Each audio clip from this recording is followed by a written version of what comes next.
If it's happening in New York, New Jersey, or Long Island, hear about it with Joe Piscopo. Mornings, 6 to 10 on AM 970. The Answer. I'm going to ask Anthony Pope to join us. He is like one of the foremost attorneys, one of the brightest legal minds, and we asked him to come in live. And Anthony's entering the studio as we speak. Hello, Mr. Pope. How are you, buddy? How are you? Good to see you, man. Thanks for well. coming in, What's Anthony. up, Al? Great to see you, Anthony. Big Al's here. Look at you getting. You're an early riser anyway. Yeah, really, Joe. Yeah. Huh? Like that? This early? Are you kidding? Come in. It was the middle of the night when I got up. You didn't even go to bed to get to the show. As a matter of fact, I was better off not going to bed. What'd you take the Holland Tunnel in? No, actually, I got a ride from a dear friend of mine, Ray Galan. He just drove me in. And shout out to Ray. Thank you, buddy. I appreciate it. How do you do that? We can't get a ride. We're driving around myself like a mama Luke. I'm driving around the people station. do me favors. They feel they have a credit coming. What? So when if something happens, I'm there to take care of them and helping them out. Be kind of like me when they go up and do Sinatra. You're like that. Exactly. Go do Sinatra. Go sing like that. I need you in court. We were at dinner last night. I thought I almost had to sing last night, Frankie. They reminded Joe that he didn't sing the last time he was in this particular restaurant. He literally has to sing for his supper.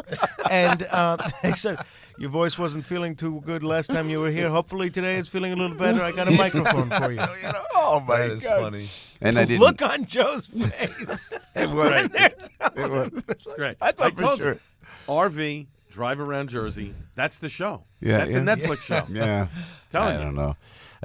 Joey Benefit. Always happy to do it, but when they don't have a band or they don't have a microphone, they don't We have a harmonica. Can you do it? When you're performing next to the kitchen, Right. you think maybe this isn't the best venue for your talents. Trying to sing you want over that the pots steak of burnt? pants. Go down. Yeah.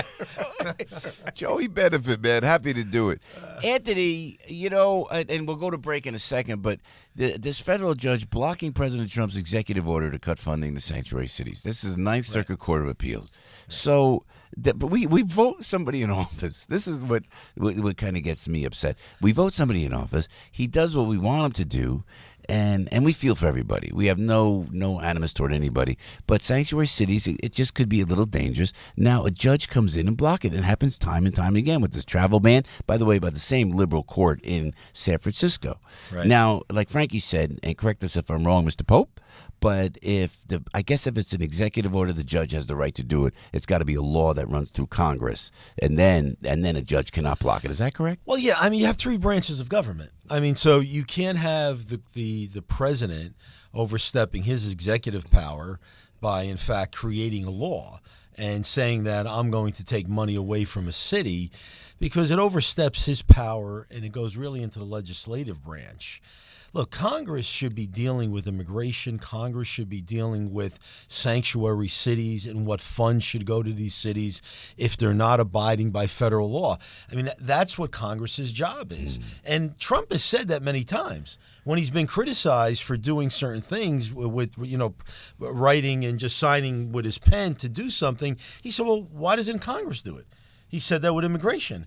This is Congress's issue. And look, Obama did it in his term. Yeah. I mean, he was constantly signing something, and his explanation for it is, well, I can't reach across the table. Congress will not agree to something, so therefore I'm going to do it myself. The difference is he wasn't challenged in the courts. Yeah.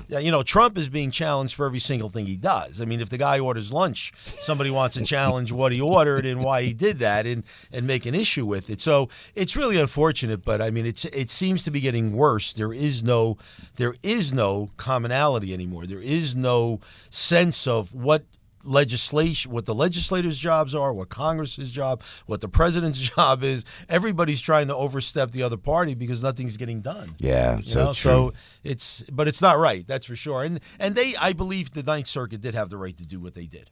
All right. Piscopo in the morning. Anthony Pope is here. Frankie Five Boroughs is here. Albert's here. 877-970-2999. Hey, Jersey Joe on the radio, 726 right now. Anthony Pope is with us. We can go to Anthony in a second. He goes, I got to get my water. I said, now don't get carried away.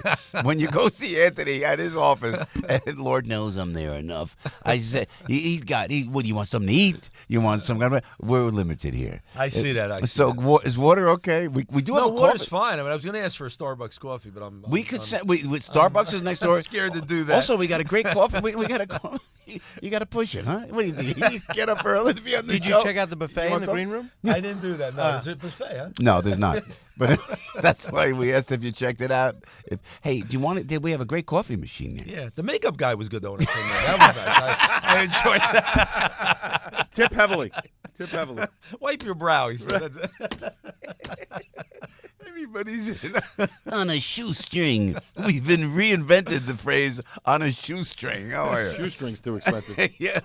Oh, it's 727 with Piscopo. Hey, the Barrow House. Anthony, have you been to Barrow House? You got to go. Clifton, Van Houten Avenue. Yes, I have actually. Is that not outrageous? Yeah, Isn't it great? nice place. It's so great. It's like a reconstructed 19th century farmhouse design, complete with reclaimed wood beams and flooring.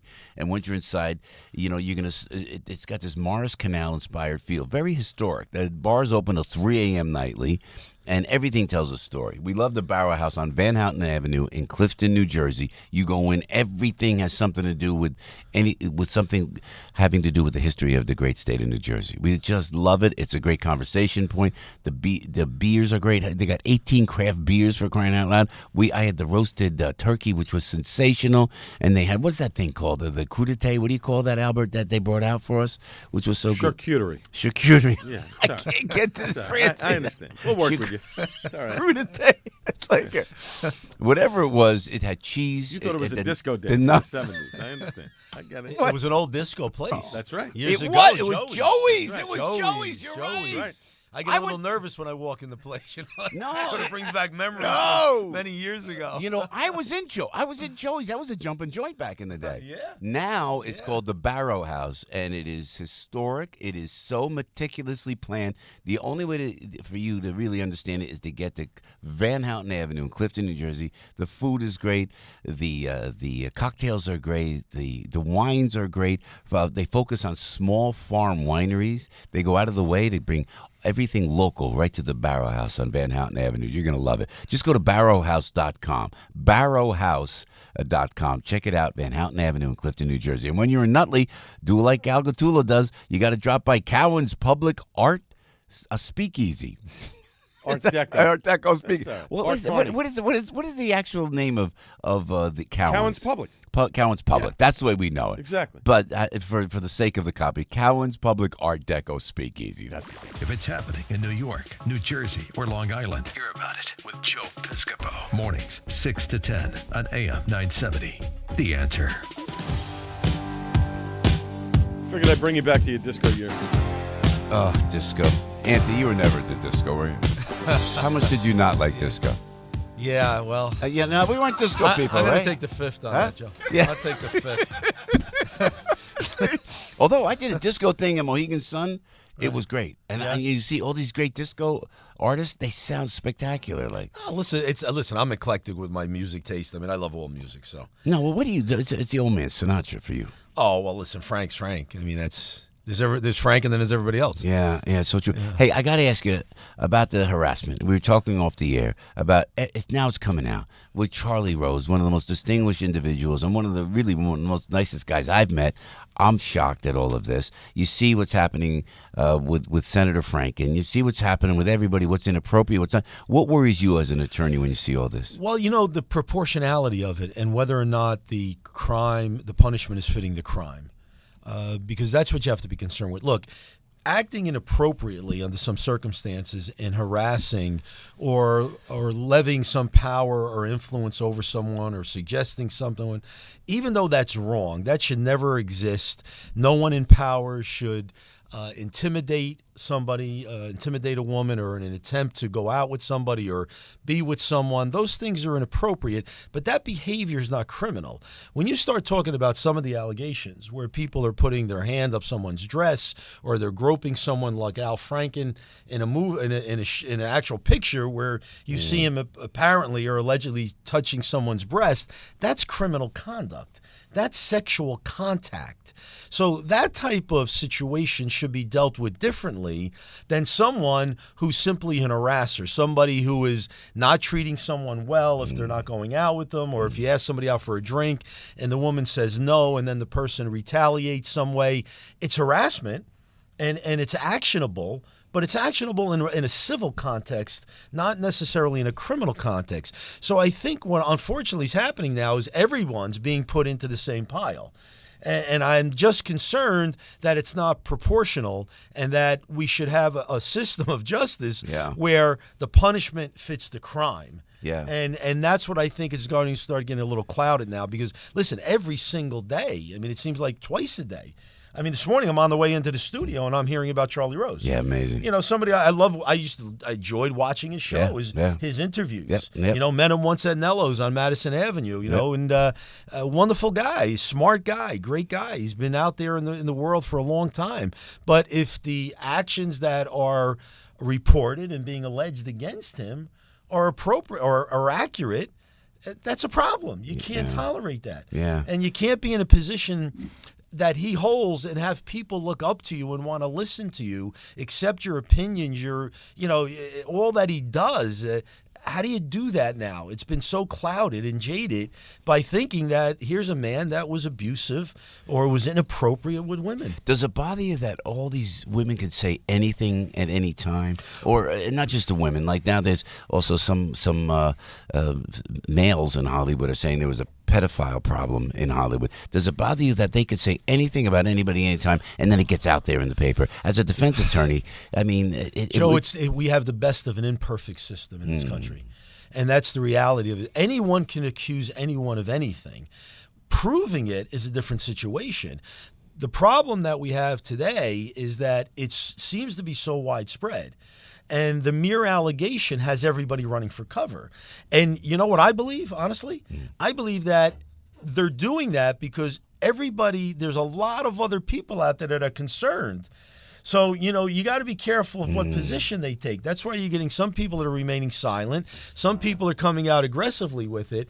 But I think there's a whole lot more in politics, in government, and entertainment that I think this is just scratching the surface. Oh, man. I really do. I mean, because you and I, look, we've all been in positions sometimes where you see people who consider themselves entitled, whether it be because of money, whether it be because of celebrity.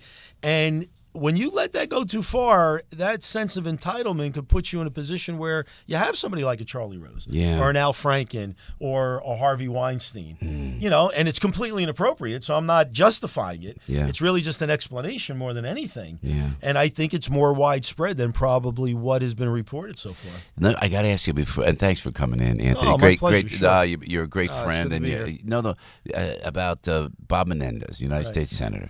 So the DOJ goes after him. There's a hung jury. Now he'll probably be acquitted by the judge. The Judge Walls will probably acquit him. He has to acquit him later because it's a hung jury. Is that right now? Well, the judge is not going to acquit him. Well, doesn't he have to be? The jury was a hung jury. They couldn't come up with it. It's up to the government whether they want to retry him. So how does that happen? What's the next step for Menendez? Well, the next step is really just waiting to see whether or not the government decides to retry the case. What's your feeling on it? Do you think they'll go I don't after think they him will. again? They won't. Yeah, I don't think they will, only because, you know what, when you have a jury, assuming that it's accurate, and they'll know better than me because they're right there in the court. But if it was a 10-2 for not guilty, then and all the money that was spent and the time that is spent on these cases, I think the government would be very reluctant to retry the case. So I don't see it happening because, you know, Menendez's situation is much different than a lot of these other corruption cases that have come before the courts. Menendez's case was where the defense attorneys, which appropriately so, basically went into the jury and said, look, the set of facts the government gave you is accurate. He did fly on these planes. He did take these gifts. He did everything the government says he did. But their explanation or their position that it's corrupt is wrong. Our position is he did that because of the 25-year friendship. So because you're a senator now doesn't mean you don't have a right to be with your friends, take gifts or whatever it is, or fly on your friend's plane. There's nothing illegal about that per se. Yeah. So the government had a tough job to try to prove that even though there was a friendship and even though technically you can do this, it was based on a corrupt intent, that he was doing it simply for that. Not that it was being given to him voluntarily. Yeah. It was a friendship. Yeah. That he was taking his office, selling his office for these perks. And changing some Medicaid or Medicare, I'm not being accurate in my description, but changing some laws for the doctor that he appeared to have done. That's almost too difficult for a jury to understand, correct? It is, and senators have a right to take a position for constituents and or other people. Look, he's a United States senator. I mean, I'm sure the jury, when they were deliberating, said, well, did he have to do that for the Florida guy? What about Jersey people? There's enough people in Jersey that need help, and there's enough laws in Jersey. But I think it was one of those things where there was no smoking gun. And the benefit of the doubt has to be given to the defendant, Joe. Yeah. That's our system. Yeah. Thank God. Yeah. Thank God for that. Yeah. Because like you said, people can make allegations anytime they want, willy-nilly, and sometimes they're not true. So This is my friend Anthony Pope, one of the brightest legal minds, former Newark cop, by the way, 19 years old. That when you come back, we got to talk about that. That's a great history. yeah, Newark listen, it was a cop. great experience. You know, and then you were in the prosecutor's office Well, in I Essex became County? a detective. Then I was a prosecutor's investigator while I was going to law school. Yeah. And then became an assistant prosecutor. And then, And thanks for your support of law enforcement. oh, you kidding? You know, Yeah, absolutely. The PBA and everybody loves you. Anthony Pope, thanks for coming in, Oh, man. my pleasure, I love Joe. you, man. Good seeing you guys. It was great being here. too, I'll man. see you All right, out everybody there. have a good Thanksgiving. All right, happy Okay? Thanksgiving. Anthony got it. Pope right there. And Dr. Everybody knows this guy. Now, everybody knows he can do a radio show. Joe Piscopo. Mornings, 6 to 10 on AM 970. The Answer.